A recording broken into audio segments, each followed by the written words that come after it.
Salut, c'est Bhaskar pour Hypnomachie. Aujourd'hui, on va parler de la tombe de Karl Marx, on va parler de la fortune d'Éric Zemmour et de comment avoir une Rolex au poignet te permet vraiment de réussir ta vie.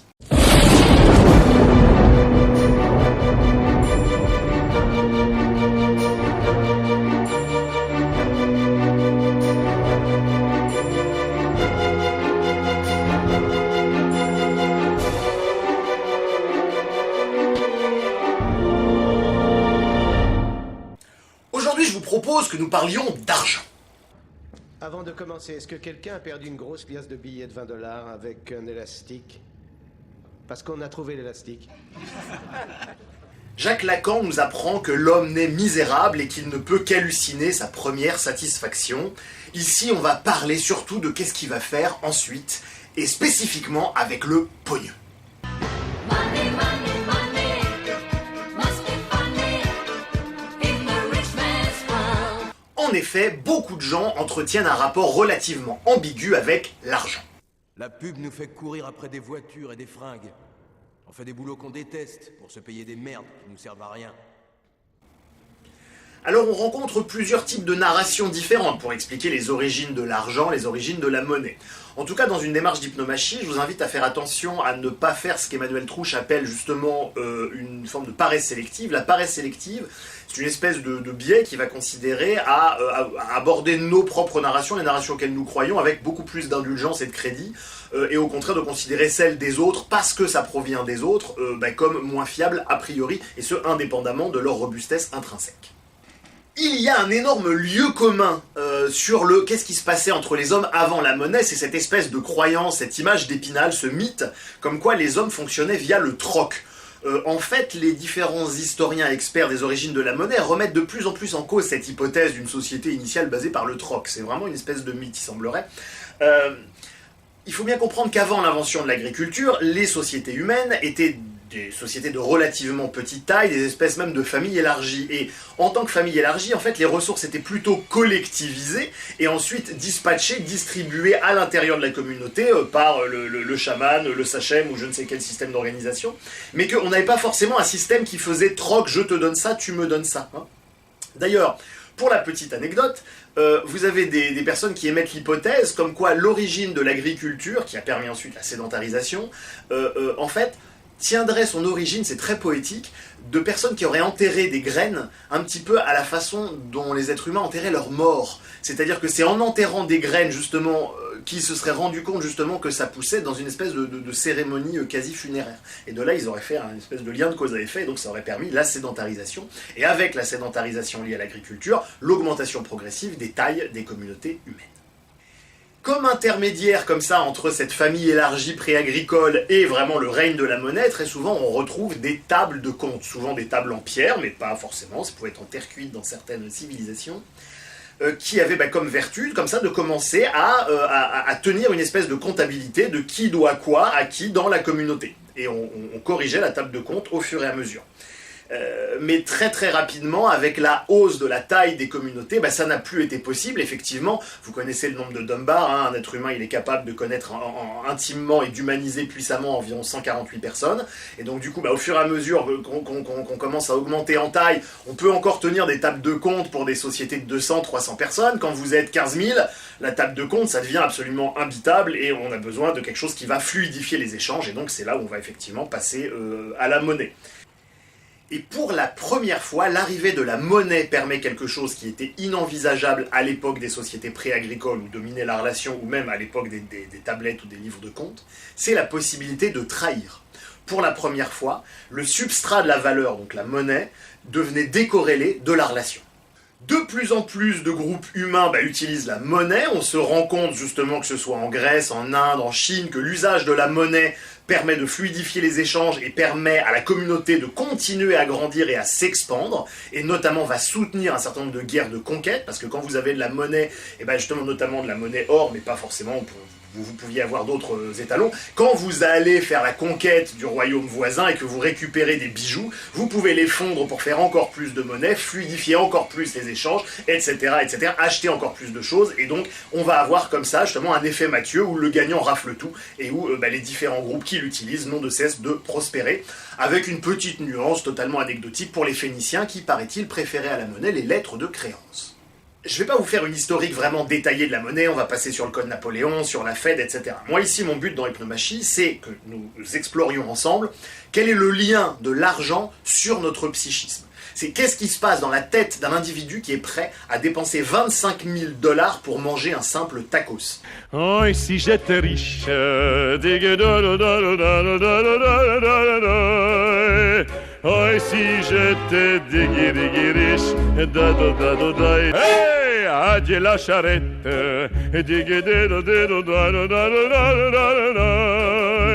tous les jours j'ai riche, moi. C'est comment est-ce que notre relation à l'argent nous influence malgré nous, sous notre seuil de conscience, nous crée des trans hypnotiques, et vous pensez bien que ça a été largement étudié par les psychologues. Vous avez les équipes de Kathleen Vohs comme ça qui ont étudié l'impact de l'argent sur le psychisme. Ils ont commencé à réunir des sujets et ils ont amorcé chez ces sujets des représentations neuronales liées à l'argent. Par exemple, ça pouvait être en accueillant les sujets avec un énorme poster du Monopoly, ça pouvait être en leur demandant de lire un petit texte sur l'argent, etc.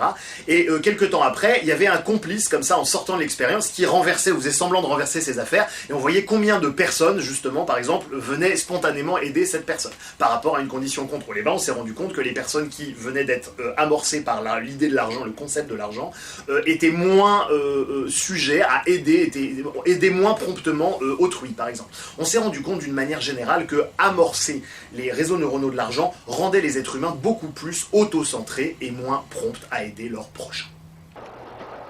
On n'est pas bien là. Ah.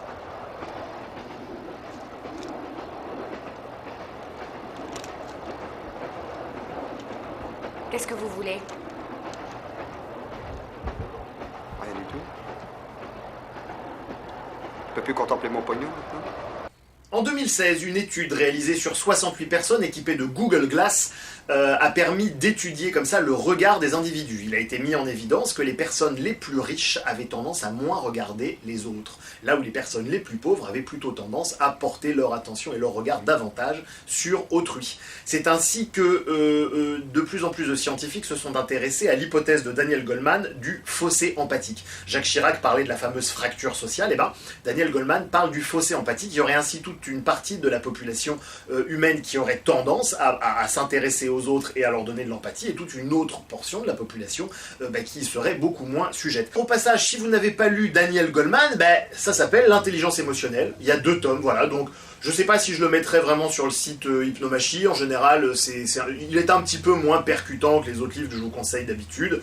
Mais enfin, écoutez, ça fait toujours du bien de l'avoir lu. Je pense qu'il vaut quand même largement le coup. C'est un classique, voilà.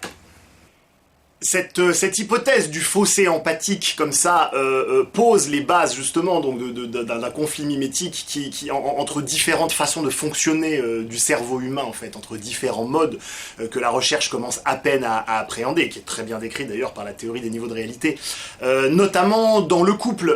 Je veux dire, il y a énormément de modalités différentes pour gérer justement sa relation à l'autre selon depuis quelles zones cérébrales est-ce qu'on fait la chose. J'ai bien aimé cette pub, par exemple. ¿Dónde está? Decime dónde está. ¿Dónde pasa, Juan? No te hagas la tonta, que decime. buscas, Juan? Te ayudo. Sé que está por acá. No te entiendo. ¿Dónde está? ¿Dónde lo tenés? ¿Dónde tengo que, Juan? ¡No, el placer no!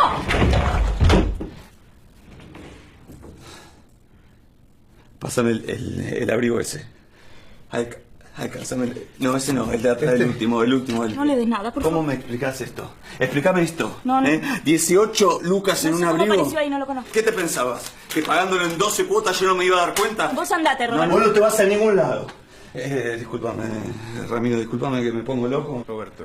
¿Te vio alguien en el shopping? ¿Qué van a decir ahora? ¿Qué van a decir? Ahí va el que paga el resumen de la tarjeta sin fijarse qué paga. Perdón, yo me voy. Cerrá bien la puerta que se me va a escapar el perro. Pero encima es feo. Sí, feo. ¿Hace cuánto que venís comprando mis espaldas? Te juro que fue la primera vez. ¿Sabes que no te creo? No te creo, ahora cada prenda que te vea voy a dudar. La symbolique de l'argent va directement renvoyer à la lutte, au combat pour des ressources et donc stimuler des zones du cerveau qui vont plutôt encourager l'antagonisme.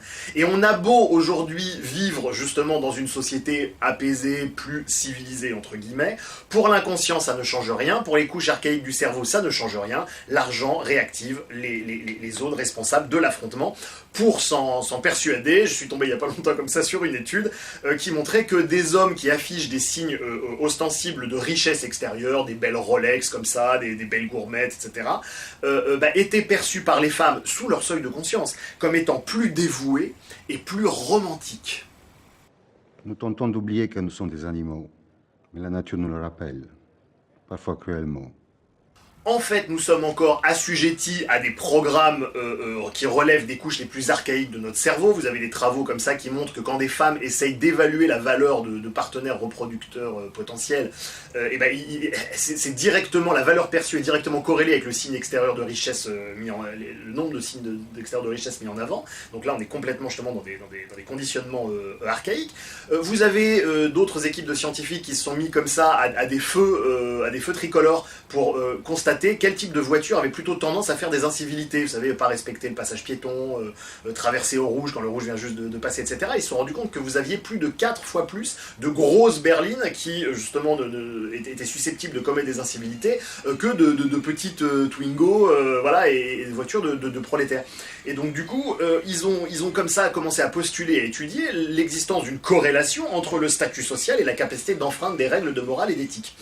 Et en fait, ils se sont rendus compte que, justement, la classe sociale d'un individu était probablement un des meilleurs indicateurs qui permettait d'inférer la capacité, pas forcément le fait de faire ou non, mais au moins la capacité de transgresser des règles de morale et d'éthique. Le fric ça rend méchant, moi c'est différent, je suis né dans le luxe, c'est mon élément, pas le diable apparemment. Donc ça, ce sont des sujets qui sont de plus en plus étudiés aujourd'hui. Vous avez plein de psychologues, notamment, par exemple, vous avez Michael Krause de l'Université de l'Illinois, comme ça, qui travaillent sur des modèles que je synthétiserai et résumerai. Vous avez en gros un mindset de riche et un mindset de pauvre. Alors attention, quand je dis vous avez un mindset, un état d'esprit pour les non-anglophones, quand je dis qu'il y a un mindset de riche et un mindset de pauvre, il faut bien comprendre que c'est le milieu qui influence le mindset et le mindset qui influence le milieu. C'est un système. C'est-à-dire que si vous avez un mindset de riche mais que vous êtes dans un milieu de pauvre, il y a des chances que vous ne restiez pas pauvre longtemps et que vous sortiez rapidement de votre milieu. A l'inverse, si vous avez un mindset de pauvre alors vous êtes dans un milieu riche, il y a des chances que vous ne soyez pas riche très très longtemps.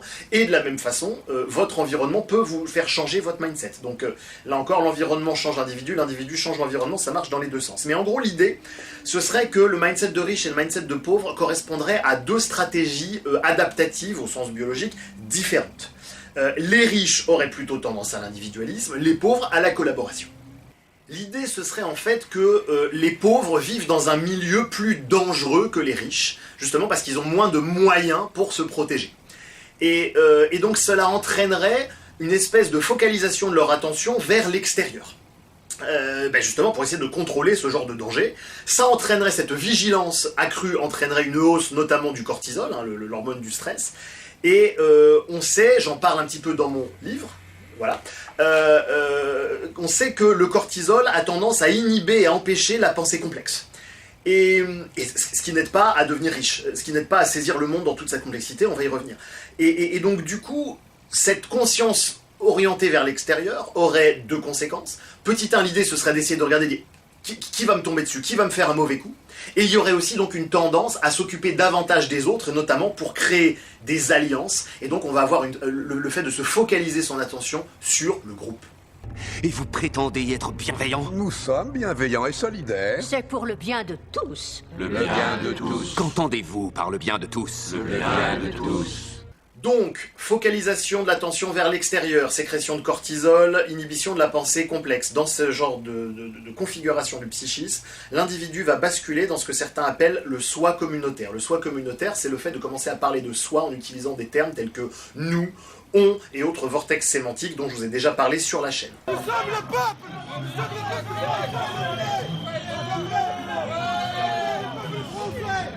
le peuple!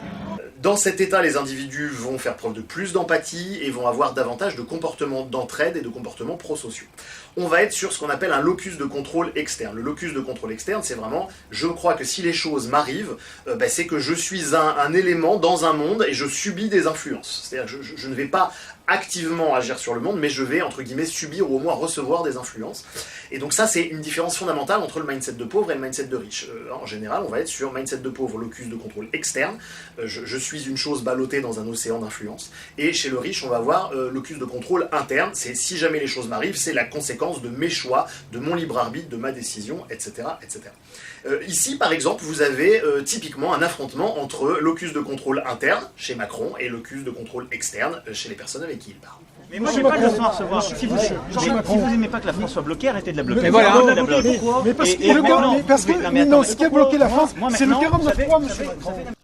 La meilleure façon de se payer un costard, c'est de travailler. Voilà. C'est de travailler. Donnez du travail.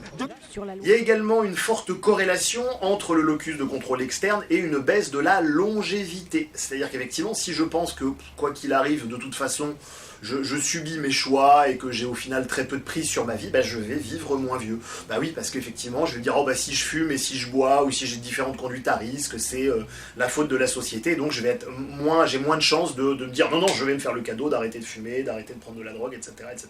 Et donc tout ça est corrélé donc à une baisse de l'espérance de vie, malheureusement. A contrario, ce mindset de pauvre fait que, justement, ces individus qui pensent les choses comme ça en termes de locus et de contrôle externe vont avoir tendance à être plus dans l'amour, à ressentir davantage de compassion et à avoir une capacité supérieure à s'émerveiller des petits riens de l'existence. En fait, on a beaucoup plus de cœur là que vraiment quoi. Je veux dire, nous on s'aime, on se fait des bisous tout le temps. Enfin, je veux dire voilà quoi. A l'inverse, ils vont également vivre un moindre sentiment de fierté personnelle et d'accomplissement personnel et déclareront moins s'amuser et moins prendre de plaisir dans la vie et dans l'existence. C'est intéressant éthologiquement parlant, en termes de psychologie évolutionniste également, puisque ce fameux dicton de « girl just wanna have fun », les filles ont simplement envie de s'amuser, en fait c'est une programmation inconsciente d'aller vers des hommes qui peuvent vivre le sentiment d'amusement très très souvent, et qui donc en fait seraient des dominants éthologiques, en tout cas au moins des dominants au niveau financier, mais ce qui dans nos sociétés revient à peu près au même. En gros, et pour résumer, le riche va trouver du sens dans la vie au travers de la réalisation de soi, réalisation de ses projets, réalisation de ses ambitions, et par l'obtention ou le maintien d'un statut social, là où le pauvre va plutôt trouver du sens dans la relation à l'autre et le fait de prendre soin des siens et de son groupe. Baudelaire associait la laideur et la pauvreté. Encore plus intéressant, il semblerait que la pauvreté et la richesse soient inscrites sur notre visage. Vous voyez ce visage? C'est le visage du bonheur. Vous avez Nicolas Aurulle de l'Université de Toronto qui a ainsi monté un protocole passionnant. Il a réuni 81 doctorants et il leur a fait regarder des centaines de portraits de jeunes gens entre 18 et 35 ans, dont la moitié gagnait moins de 35 000 $ par an et l'autre moitié gagnait plus de 150 000 $ par an. Eh bien, ils ont réussi à identifier qui était riche et qui était pauvre au faciès dans plus de 68% des cas. 68% des cas, ça a l'air de rien, mais statistiquement, sur un tel échantillon, c'était déjà largement significatif. Alors du coup, ils ont commencé à faire différentes hypothèses pour essayer d'expliquer ça, et notamment au niveau de la bouche. Il semblerait que la richesse et la pauvreté s'impriment au niveau de la bouche.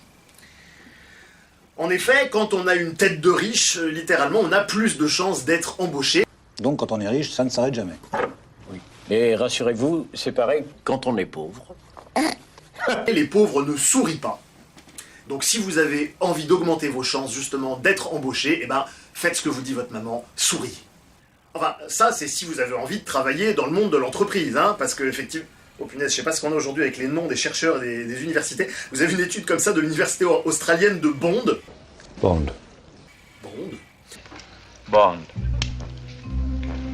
James Bond. qui nous apprend quand même que plus de 20% des PDG seraient dignes d'être étiquetés psychopathes. Donc faut encore avoir envie de travailler dans ce genre de milieu. Hein. Bon, moi je m'en fous, comme vous le savez, je ne suis pas pathologiste. Bon, alors en même temps là, à ce stade, on a quand même un modèle bien binaire, avec d'un côté le pauvre qui essaie de récupérer un petit peu d'argent et de chercher toujours les prix les plus bas. Chez Prix Bas, les prix sont bas. C'est clair! Et de l'autre, une espèce de riche hyper arrogant et imbu de lui-même. Tout le monde devrait aller se faire des costumes chez un tailleur londonien, avec bien entendu une chemise sur mesure. Vous avez noté, je suppose, le conflit mimétique qui est sous-entendu quand même dans cette narration. J'ai une petite citation de Coluche que j'aime bien, qui a comme vertu de pouvoir quand même apaiser un peu ce conflit mimétique. Si on écoutait ce qui se dit, les riches seraient méchants, les pauvres seraient gentils. Mais alors pourquoi tout le monde veut devenir méchant au bout du compte ? Effectivement, c'est forcément un peu plus complexe que ça. Ça recrée des histoires, ça recrée des affrontements, que ce soit dans le monde de la fiction ou même dans la vraie vie.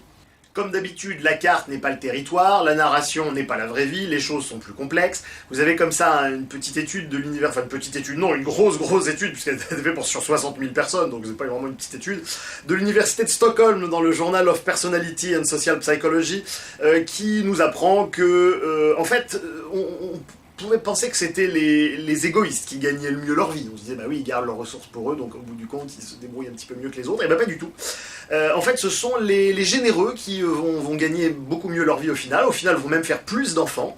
Voilà, tout simplement parce qu'ils vont utiliser les réseaux de coopération, ils vont tisser des alliances avec les gens et que à moyen terme, le fait d'avoir des alliés, c'est beaucoup plus prospère que de tout garder pour soi. Je vous renvoie aussi pour ça sur l'excellent lien que j'avais mis dans la description de la vidéo sur l'utilitarisme, qui vous explique le dilemme des prisonniers et donc quels sont les avantages qu'ont les êtres humains à coopérer ensemble. Voilà, en fait, ceux qui gagnaient le plus, au final, c'était les modérément non égoïstes, c'est-à-dire ceux qui arrivaient quand même à dire bon, quand même un petit peu pour moi, mais quand même je vais quand même aider un petit peu les autres, et qui arrivaient, voilà, c'était ceux qui s'en sortaient le mieux au final. Donc comme d'habitude, on n'est pas du tout dans des narrations, dans des stratégies pures qui disent il faut être égoïste, il faut être altruiste. Ça, ce sont les stratégies qui marchent le moins. À titre purement personnel, je trouve relativement nauséabond ces espèces d'idéologies qui veulent absolument couper le monde en deux et opposer par principe les riches aux pauvres ou les pauvres aux riches. Le président des riches, c'est ce qu'on entend beaucoup, c'est ce que vous pensez ? Non, ce n'est pas vrai. Il est le président des très riches. Bref, on est là dans une pure mimésis girardienne. Si vous ne savez pas ce que c'est qu'une mimésis girardienne, c'est probablement que vous découvrez mon travail avec cette vidéo. Dans ce cas-là, je vous renvoie à la vidéo 32 de la chaîne qui va vous expliquer ce concept. Donc, on est dans une mimésis girardienne, mais ceci dit, tout ce conflit mimétique, cette mimésis, a quand même la vertu de permettre à des gens de se poser des questions et d'enfanter un certain nombre d'études et de travaux qui sont loin d'être inintéressants. Par exemple, à l'université de Kent, vous avez un monsieur comme ça qui s'appelle Raël... Ce type me plaît déjà. Raël Daughtry, je suppose que ça se prononce Daughtry, donc qui a fait une étude justement aux États-Unis et en Nouvelle-Zélande, et qui a mis en évidence ce qu'on appelle le biais d'échantillon social. Le biais d'échantillon social, c'est simplement un biais qui consiste à constater que les riches ont tendance à sous-estimer la pauvreté des pauvres. Vous n'êtes pas dit finalement s'il y a beaucoup de députés qui travaillent encore à côté, est-ce que c'est peut-être parce qu'ils ne sont pas assez bien payés ? Et que s'ils étaient un petit peu mieux payés, ils n'auraient peut-être pas besoin d'avoir encore une activité à côté. Alors on peut être passionné pour être médecin, on peut être passionné pour faire des cours à Sciences Po, ou à la fac de droit à Paris ou à Strasbourg, mais il y en a peut-être aussi qui se disent qu'avant ils gagnaient peut-être beaucoup plus, hein, parce qu'il y a des collègues là, surtout les petits nouveaux qui sont arrivés là, j'ai entendu qu'il y en a certains qui devaient manger des pâtes, parce qu'avant ils gagnaient 10 ou 15 000 euros et que maintenant ils se retrouvent avec 5 000 et 300 euros, bien. Et les pauvres ont tendance à sous-estimer la richesse des riches. À votre avis, on va simplement tester ça, à votre avis, à combien se monte la fortune d'Éric Zemmour? C'est bon? La fortune d'Éric Zemmour a été estimée à 280 millions de dollars. Oui, en tant que juif, tu iras en enfer, aucun doute. Oh non! En fait, si on y réfléchit et qu'on étudie ça un petit peu de près, on se rend compte que la plupart des idées qu'ont les gens autour de l'argent et de la richesse provient simplement d'un simple formatage médiatique qui leur a créé des heuristiques de pensée. C'est pas étonnant, en fait, puisque la plupart des sujets qu'on n'a pas étudiés et réfléchis de façon proactive relèvent du conditionnement environnemental, hein, mais encore faut-il se poser et le réaliser. Je vous propose d'ailleurs un petit jeu, je vous donne la réponse comme ça là dans 2 minutes. C'est, à votre avis, quel est le pourcentage des fortunes qui sont des fortunes nouvelles qui viennent d'être faites par quelqu'un qui a fait fortune là, et combien relève de l'héritage ou de la transmission de la famille? Je vous laisse essayer Voilà, trouvez un chiffre, puis vous allez voir à quel point vous êtes biaisé ou pas sur ce sujet. Donc, contrairement à ce que dit Thomas Piketty, 83% des 1% les plus riches sont des chefs d'entreprise. Hein, c'est quand même une étude qui a été faite sur 19 pays sur 30 ans. Et même dans les 10% les plus riches, on a énormément de mobilité. C'est-à-dire que les riches ne restent pas riches longtemps. Aux États-Unis, vous avez 50% des Américains qui ont passé au moins un an de leur vie dans les 10% les plus riches des États-Unis. 50%. De même, vous avez 11% des Américains qui ont même été dans le top 1% pendant une année de leur vie. Donc c'est dire si en fait la richesse, elle va, elle vient, il y a énormément de mobilité d'un individu à l'autre. Je vous donne la réponse du petit jeu amorcé il y a une minute. Selon les travaux de l'économiste Edward Wolff, vous avez 77% des fortunes qui sont des fortunes nouvelles, qui viennent d'être créées par des individus qui ont monté leur entreprise, qui ont trouvé un concept ou qui ont fait un business, et 23% relèvent de la transmission, de l'héritage, de la transmission de patrimoine, etc. En général, la plupart des gens considèrent que c'est à peu près l'inverse, et il y a là une énorme distorsion de perception. Ça, ce sont des choses que j'ai commencé à réaliser lorsque je me suis vraiment posé pour essayer de réfléchir qu'est-ce que c'est l'argent, comment ça fonctionne, etc. Et j'ai la phrase de Nietzsche qui m'est revenue, la fameuse phrase de Nietzsche qui disait justement que l'individu qui ne dispose pas au moins des 2/3 de sa journée pour lui-même est un esclave. C'est dur comme phrase, mais c'était un constat, ok, d'accord, j'ai fait d'accord, pourquoi pas. Voilà, à l'époque j'avais envie de gagner plus d'argent, mais il y avait quelque chose qui me faisait pas envie, en fait, dans le fait de gagner de l'argent. J'avais toujours vu chez les gens qui avaient de l'argent utilisé comme une espèce de compensation, une espèce de vide de soi. Je vous en parlais dans la vidéo 32 d'Hypnomachie, je vous parlais de ces stratégies qui sont sacrificielles et où du coup il faut augmenter les doses en permanence, un peu comme la drogue. Et en fait beaucoup de gens ont ce rapport-là avec l'argent. Offrez-moi de l'argent. Oui, le pouvoir aussi. Promenez-moi ça. Tout ce que j'ai et plus, je t'en prie. Offre-moi tout ce que je te demande. Ils veulent compenser leur vide de soi, donc du coup ils veulent gagner de l'argent pour envoyer des signes extérieurs de richesse, avoir du prestige via l'argent. Et du coup, comme c'est une fuite en avant, ils doivent augmenter les doses, ils doivent gagner toujours plus d'argent pour se fuir eux-mêmes. C'est vrai que quand je voyais ça, moi ça me donnait pas spécialement envie. Et le fait d'utiliser comme ça le vide de soi des gens pour leur faire ce qu'on appelle des bullshit jobs, c'est-à-dire des jobs qui ne réalisent pas l'individu, des boulots qui n'épanouissent rien et qui ont comme unique but de faire du profit justement et malheureusement à terme de détruire la planète, c'est encore un autre sacrifice aussi. Ça c'est absolument terrible parce que voilà, ça coince énormément de jeunes cadres dans ce que certains appellent le rat trap, le piège à rats, c'est-à-dire cette espèce de mode de vie dans lequel on s'est endetté pour avoir un appartement, une bagnole. Vous pouvez m'accorder un prêt à 21%? Oui. Et m'endetter pendant 25 ans? Oui. Oh, vous me prenez vraiment pour un con? Oui. Crédit Lyonnais, le pouvoir de dire oui. Et dans lequel il faut aller faire un boulot qu'on n'aime pas pour pouvoir payer les traites de sa bagnole, etc. Il y a les enfants qui arrivent, et puis on commence à prendre plus ou moins des antidépresseurs, ou du coup on doit passer sa vie chez le psy parce qu'on est à côté de soi et aliéné. Oui, parce qu'on n'a pas réglé le problème fondamental dans sa relation à l'argent, qui est que l'argent n'a pas vocation à combler le vide de soi. Ce qui faisait dire à Marshall Rosenberg, le fondateur de la communication non violente, surtout, ne travaillez jamais pour de l'argent. C'est cette stratégie de fuite de soi par l'argent qui est appelée Mammon dans le christianisme, le démon Mammon, le prince démon Mammon, c'est ça, c'est la logique diabolique, au sens donc expliqué dans la vidéo 32, mais spécifiquement sur la question de l'argent. Voilà. Et en fait, en réfléchissant à tout ça, un beau jour, j'ai compris qu'en fait, être riche, l'usage du être, le mot être riche, c'était pas pareil que avoir de l'argent. Parce que être et avoir, c'est pas la même chose.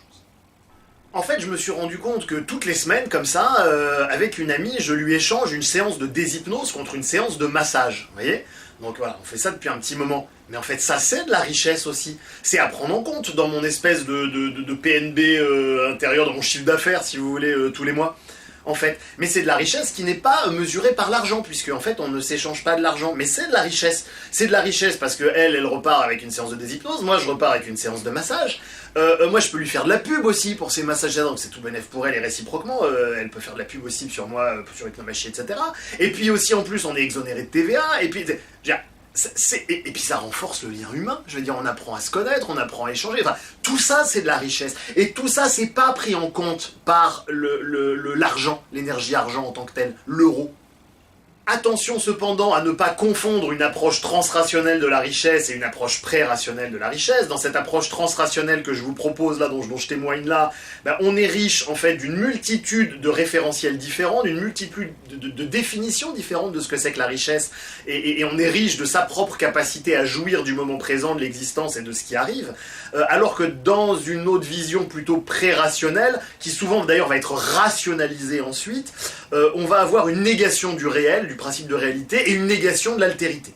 J'ai pas peur de vous dire qu'on vole dans les magasins, enfin je veux dire, moi je me cache de rien du tout de ce que je fais quoi. Ouais voilà, les gros distributeurs, ils ont plein de pognon et ils prévoient dans leur budget tout ce qu'ils vont perdre quoi, tout ce qu'ils vont pas vendre et tout ce qui ne sera pas dans les bénéfices. Et dedans il y a le vol quoi.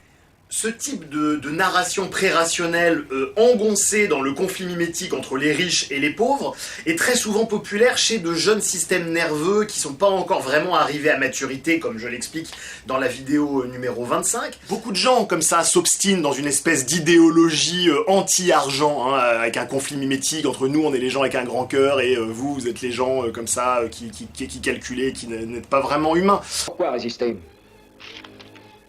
Tout simplement pour l'honneur. Vous ne pouvez pas du tout comprendre ce sentiment trop humain pour votre idéal brutal. Une espèce d'intellectuel de gauche. Nous sommes les plus forts et nous reviendrons un jour au pouvoir, tu sais. Bon, ce sont des visions basées sur des conceptions assez romancées, voire totalement idéalisées de l'homme. Ce type de configuration se retrouve sous une multitude de formes différentes, notamment dans certaines idéologies, comme par exemple chez les anarcho-communistes. Oui. Les élections régionales. J'en ai rien à secouer, je suis anarchiste et je voudrais foutre en l'air toute la société capitaliste. Justement chez les communistes divers de toutes sortes, mais aussi chez les paradistes. Mais alors mes amis, qu'est-ce que c'est que le paradisme ? Eh bien le paradisme, c'est une voie censée amener au paradis sur Terre, via la collectivisation et la mise en commun des moyens de production. Le paradisme, c'est un nouveau système de société. Pour un monde sans travail, sans argent, sans gouvernement. Un paradis sur Terre. Ouais, en fait, c'est jamais que du communisme labellisé par Raël, en fait. Et la seule véritable solution, comme nous le verrons, serait la nationalisation des moyens de production et son homologue, la fin du droit d'auteur et des lois sur la propriété intellectuelle. Le mot nationalisation pourrait mieux être remplacé par communautarisation, puisque le concept de nation est destiné à disparaître avec les frontières qui nous séparent. Si la communauté est propriétaire des moyens de production, c'est toute la communauté qui bénéficie, et pas seulement quelques-uns. Allez, j'ose même franchement le mot, c'est un pur plagiat du marxisme, hein. Marx retournerait probablement dans sa tombe. D'ailleurs, pour la petite anecdote, vous pouvez visiter aujourd'hui la tombe de Marx, elle est en libre accès, c'est payant, ça vous coûtera $6. Au passage, tant qu'on parle d'argent, il m'était arrivé il y a quelques mois quelque chose d'un petit peu rigolo que j'avais envie de partager avec vous, puisqu'on en a parlé d'argent. À un moment donné, j'avais senti comme une espèce de baisse de motivation pour Hypnomachie. Ça m'arrive rarement. Moi, globalement, quand je décide de faire quelque chose, je fonctionne beaucoup en locus interne, j'ai vraiment quelque chose, voilà, je veux quelque chose, je le fais. En tout cas, c'est majoritairement comme ça que j'ai fonctionné jusqu'à présent dans ma vie, dans mon existence. Je me suis dit, mais qu'est-ce qui se passe avec Hypnomachie ? Pourquoi j'ai une baisse de motivation ?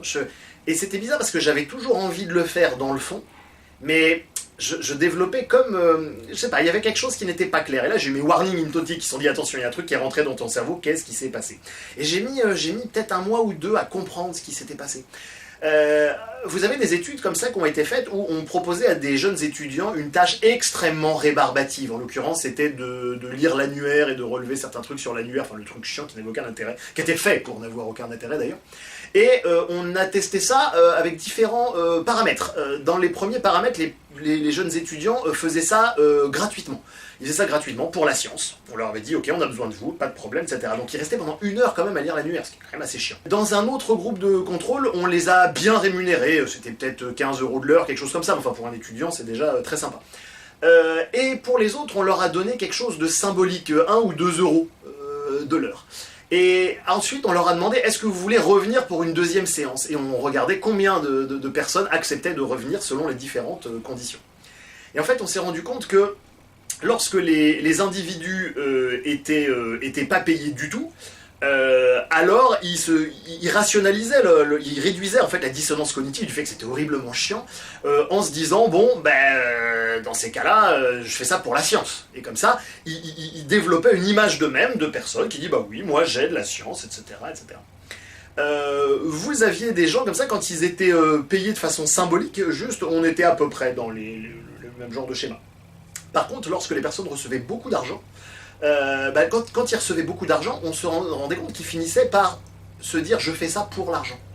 Ça doit être fumé au bois d'Applewood, ça. Ou à la Écorie, je me trompe, non? Je sais pas, j'ai pas fait un master en jambon. Hein, vous avez du temps libre en ce moment, vous, hein? Ah, pas du tout, j'ai plein de choses à faire. Hein. Ah. Non, mais je pensais que vous aviez l'amour du travail bien fait. Quoi. Au SMIC, l'amour du travail bien fait, ça vous se lever, hein. Et donc du coup, lorsqu'après on faisait varier les conditions de contrôle, les gens étaient beaucoup moins motivés pour venir pour des sommes plus faibles. En fait, on les avait fait passer d'un locus interne à un locus externe. Et en fait, je crois que c'est ça qui s'était passé. Ça a été, parce que pour moi, au départ, Hypnomachie, je faisais ça vraiment dans le don le plus total. Je faisais ça dans le don le plus total, je me fous de l'argent. S'il y en a qui me donnent sur Tipeee, c'est bien pour eux. Si ça leur fait plaisir, c'est bien. Moi, de toute façon, effectivement, j'ai quelques dépenses quand même. Effectivement, c'est surtout que ça me prend du temps, en fait, de monter, de faire les recherches, les études, le tournage, machin, ça prend un temps fou. Mais bon, j'avais du temps et j'avais de la joie à le faire, et j'ai toujours aujourd'hui du temps et de la joie à le faire. Donc je me disais, bon, voilà. Et en fait, à un moment donné, les soutiens des internautes ont dépassé un certain montant. Et ça a été probablement une espèce de masse critique pour moi, je sais plus exactement à combien c'était, mais quand ça a commencé à faire plusieurs centaines d'euros. Et là, je me suis dit, ah bah mince, il faut que je leur fasse un truc, parce qu'ils payent les mecs quand même. Et en fait, ça n'était plus un don de votre part, mais c'était...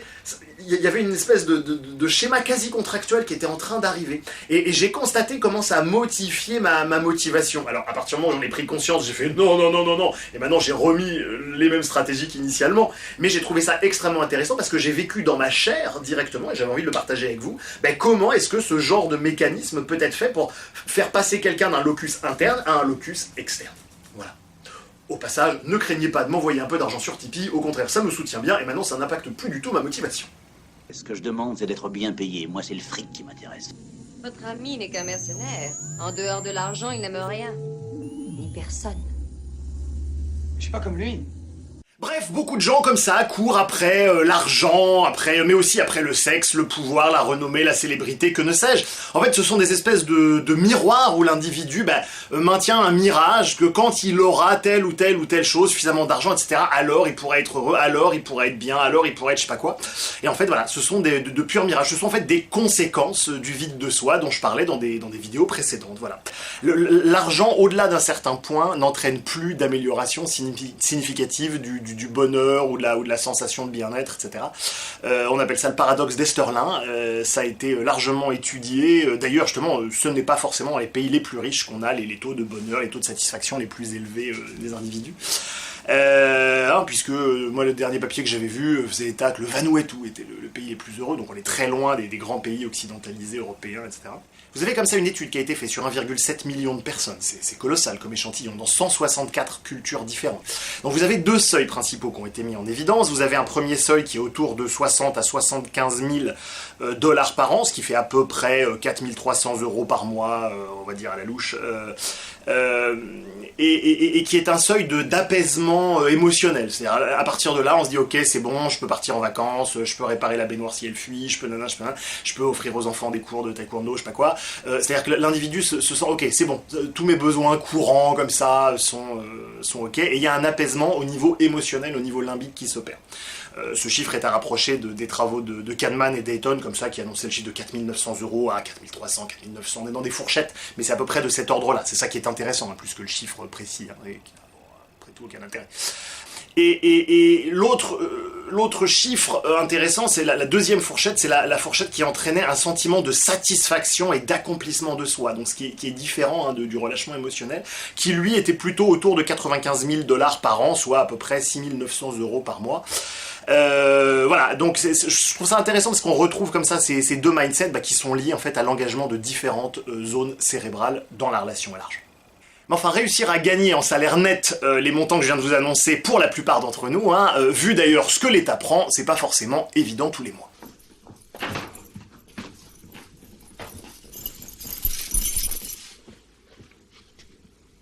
Ça sent la fraude fiscale. D'ailleurs, pour la petite anecdote, il y a des corrélations que je développerai dans une vidéo ultérieure, même peut-être dans des vidéos ultérieures, je pense, entre le quotient intellectuel et les orientations politiques, et dans une certaine mesure, le rapport à l'État, notamment. Il faudrait nuancer ce propos, hein, je vous l'accorde. En gros, ce qu'il faut retenir, c'est que fonctionner comme ça de façon limbique, d'une certaine façon, ça va entraîner le fait de donner une partie de sa capacité de réflexion à un chaman et à ses thèses. L'euro nous apportera plus de choix dans nos achats, des prix plus bas, de nouvelles parts de marché, de nouvelles possibilités d'investissement et donc d'emploi. Et clairement, le fait de déléguer une partie de son angoisse à un papa substitution, ça a un coût, ça a un prix, ça demande de payer une forme de tribut. Hein. Tu es une tribu! Tu es une tribu! Tribut qui, pour la petite anecdote, vient du romain, justement, tributum. Le tributum, c'était ce que les populations soumises devaient payer régulièrement aux vainqueurs à Rome. Donc en fait, c'est un acte de soumission, quelque part. Ce qui faisait dire à Nietzsche, justement, que là où cesse l'État, c'est là que commence l'homme. De ce point de vue, hein, le salariat, en fait, est une manière, comme ça, de se soumettre à un individu au niveau limbique, tout simplement. Ça n'est qu'un point de vue. Pour d'autres, ça ne posera aucun problème. Dans son travail, Adam Smith, que beaucoup critiquent sans forcément l'avoir lu, en général n'en retiennent que la main invisible qui correspond à moins de 1% de toutes les idées de Smith. Non, Adam Smith, qu'il a réellement apporté à son époque, c'est une espèce de structure au niveau de l'individualisme. Ce qu'il faut bien comprendre, c'est qu'avant, le monde, et notamment le rapport à l'argent, était régi par Dieu.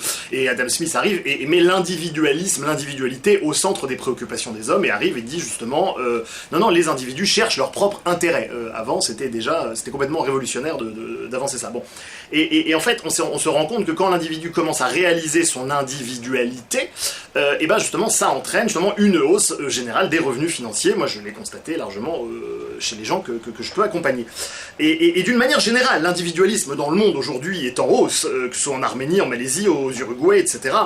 Attention, quand je parle d'individualisme, je ne parle pas d'égoïsme. Justement, au contraire, vous avez différents travaux qui montrent que plus un individu est individualiste, plus il est charitable. Et ça peut paraître contre-intuitif au départ, quand on est dans une idéologie anti-argent. Mais en fait, non. Quand un individu pense à lui, il augmente ses ressources, et à partir du moment où il a plein de ressources, il peut plus facilement les redistribuer à ceux qui en ont besoin. Voilà. Ce sont des études qui ont été faites dans énormément de pays, en Birmanie, aux USA, en Nouvelle-Zélande, au Canada, en Australie, en Irlande, au Royaume-Uni, etc., etc. Et en fait, cette hausse de l'individualisme, en fait, change la façon de penser, notamment parce que, comme dans une société fortement individualiste, les liens se font et se défont au gré des intérêts des uns et des autres, là où dans les sociétés traditionnelles, en fait, on était avec des gens pour toujours, parce qu'ils faisaient partie du clan, de la famille, de la tribu, et que c'était comme ça, et qu'il fallait composer avec. Mais dans des mondes plus individualistes, dans lesquels il y a une plus grande mobilité relationnelle, amicale, amoureuse, etc., en fait, n'importe quelle personne que tu croises peut devenir dans 5 ans, dans 10 ans, ton futur partenaire, ton futur associé, etc. Tu ne sais pas. Et donc ça entraîne le fait que les individus ont tendance à se comporter avec les inconnus, avec les gens qui ne connaissent pas ou dans des relations peu investies, de façon stratégique en disant je ne sais pas trop, peut-être que, donc autant être sympa avec un petit peu tout le monde, puisque peut-être ce sera le terreau de mon propre intérêt à moyen terme. Une étude, moi, qui m'a beaucoup intéressé dans mes recherches sur l'argent, c'était le fait d'acheter du temps. En effet, acheter du temps est quelque chose qui rend plus heureux, plus satisfait et moins stressé, d'après ses travaux. Et c'est intéressant, l'équipe d'Ashley Williams, comme ça, s'est rendu compte que seulement 2% des individus questionnés avaient le réflexe d'utiliser l'argent pour acheter du temps. C'est utiliser l'argent au service d'un certain mythe, qui est justement que l'argent permet de racheter une certaine quantité de temps, par exemple en engageant, je sais pas, une femme de ménage, des gens pour faire nos courses, etc. Et que cette croyance que l'argent justement permet de racheter le temps permet de diffuser l'angoisse de la mort, puisqu'elle permet virtuellement, subjectivement, de la repousser, puisqu'en dépensant le pognon, j'augmente le temps que j'ai devant moi. Évidemment, c'est un mythe, mais c'est un mythe qui a donc cette vertu désangoissante et qui entraîne donc une forte hausse du bien-être des gens qui ont ce réflexe. Voilà. Dépenser de l'argent pour se faire le cadeau du bonheur semblerait être quelque chose de relativement ardu à penser, l'immense majorité des individus ayant avec l'argent un rapport de peur ou de l'argent représentant une forme de sécurité à conserver. À partir du moment où on a compris justement que l'argent est un moyen pour pouvoir s'offrir et offrir à autrui du bonheur, il semblerait qu'il y ait une hausse considérable de la qualité de vie. Voilà, cette vidéo est maintenant terminée. Si jamais elle t'a plu, n'hésite pas à la partager avec tes amis sur les réseaux sociaux. Voilà, si tu as envie de faire partie des 10% de gens qui mettent un pouce comme ceci pour dire qu'ils ont aimé mon travail, n'hésite pas à le faire. Si tu as envie de nous rejoindre sur la page Facebook Hypnomachie, où je mets souvent des petits billets, des études, des petits mots comme ça sur l'actualité en lien avec la démarche d'Hypnomachie, n'hésite pas. Et si tu cherches les conseils de lecture, ils sont récapitulés sur le site hypnomachie.com. À la prochaine, salut Internet. Je te donnerai tout ce que tu voudras. 100 000 en liquide. Si tu préfères, j'ai des nations monétaires à 6,25. Je peux les placer en obligation sur ton nom. Je préfère t'enculer.